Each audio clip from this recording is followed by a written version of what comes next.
টাকা কখনোই সমস্যা ছিল না। সমস্যাটা ছিল এই একটা ভুল অভ্যাস। তুমি যতবার বলেছ আরেকটু টাকা হলে সব ঠিক হয়ে যাবে, ঠিক ততবারই তুমি আসল সমস্যাটাকে মিস করেছ। কারণ সত্যিটা অস্বস্তিকর। টাকা কখনোই আসল সমস্যা ছিল না। সমস্যাটা ছিল এমন একটা অভ্যাস যেটা তুমি প্রতিদিন করছো এবং করতেই থাকছ, কোনো প্রশ্ন না করে। এই গল্পটা শুরু করি একদম পরিচিত একটা দৃশ্য দিয়ে। মাসের প্রথম দিন, বেতন ঢুকেছে, মোবাইল নোটিফিকেশন আসে। মনে হয় এইবার ঠিক চলব। কিন্তু অদ্ভুতভাবে মাসের শেষের দিকে এসে আবার একই প্রশ্ন, টাকাগুলো গেল কোথায়? এই প্রশ্নটা আমরা সবাই করি, কিন্তু খুব কম মানুষই এর উত্তর খোঁজে, কারণ উত্তরটা শুনতে ভালো না। আমরা ধরে নিই ইনকাম কম, জিনিসপত্রের দাম বেশি, সময় খারাপ। কিন্তু যদি বলি এই তিনটের কোনোটাই মূল সমস্যা না। ধরো দুজন মানুষ, দুজনেরই ইনকাম মাসে ৩০,০০০ টাকা। একজন মাস শেষে শূন্য, আরেকজন ধীরে ধীরে সেভিংস বানাচ্ছে। একই শহর, একই বাজার, একই মূল্যস্ফীতি। তাহলে পার্থক্যটা কোথায়?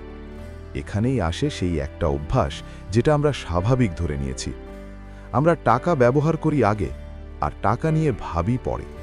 এটা খুব ছোট একটা জিনিস মনে হয়, কিন্তু এর ভেতরে লুকিয়ে আছে একটা সম্পূর্ণ ফিনান্সিয়াল সিস্টেম। একটু খেয়াল করো, আমাদের দিনের শুরু হয় তাড়া দিয়ে। ঘুম থেকে উঠে দৌড়, মেসেজ, কল, কাজ। টাকা নিয়ে প্রথম চিন্তাটা আসে কখন? দিনের শেষে, ক্লান্ত মাথায়, যখন ডিসিশন নেওয়ার শক্তি প্রায় শেষ। তখনই আমরা বলি, আজকে একটু ট্রিট প্রাপ্য। এই মাস তো এমনিই শেষ, এটা তো ছোট খরচ। এই ছোট খরচ, এই শব্দটাই সবচেয়ে বিপজ্জনক। কারণ বড় খরচ আমরা প্ল্যান করি, ছোট খরচগুলোই জীবন চালায়। এখন এখানে একটু অঙ্ক ঢোকাই, ভয় পাওয়ার মতো না, শুধু বাস্তব। ধরো প্রতিদিন ১৫০ টাকা অপ্রয়োজনীয় খরচ। শুনতে ছোট, এক কাপ কফি, একটা রাইড, একটা ডেলিভারি চার্জ। ১৫০ টাকা ইন্টু ৩০ দিন সমান ৪,৫০০ টাকা। ১ বছরে ৫৪,০০০, ৫ বছরে ২,৭০,০০০। এখন কেউ বলবে, কিন্তু আমি তো বাঁচতেই পারি না। এটাই সেই জায়গা যেখানে সিস্টেমটা কাজ করে। কারণ সমস্যা খরচে না, সমস্যা হলো আমরা খরচের সিদ্ধান্ত নেই ক্লান্ত অবস্থায়। মানুষ যখন ক্লান্ত থাকে তার ব্রেন শর্টকাট খোঁজে, ডোপামিন, তাৎক্ষণিক আরাম। এটা কোনো চরিত্রের দুর্বলতা না, এটা ডিজাইন। অ্যাপগুলো জানে তুমি কখন দুর্বল। রাত, অফিস শেষে, স্ক্রোলিং মোড, তখনই ডিসকাউন্ট আসে, লাস্ট চান্স, আজকেই। আমরা ভাবি আমরা নিজেরা ডিসিশন নিচ্ছি, আসলে আমরা রিয়্যাক্ট করছি।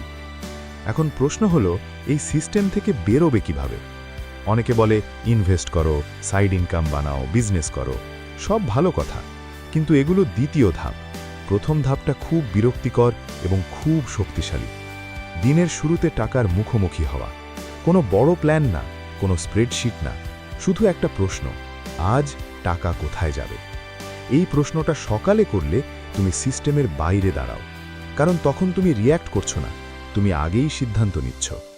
মজার ব্যাপার জানো, যারা বলে আমি হিসাব রাখতে পারি না, তারা আসলে হিসাব রাখতে ভয় পায়। কারণ হিসাব মানে বাস্তব দেখা, আর বাস্তব সবসময় আরামদায়ক না। কিন্তু একবার যদি তুমি এই অভ্যাসটা ভাঙো, দিনের শেষে নয়, দিনের শুরুতে, তখন আরেকটা অদ্ভুত জিনিস ঘটে। তুমি কম খরচ করছো বলে না, বরং তুমি কম ভুল করছো। এটাই পার্থক্য।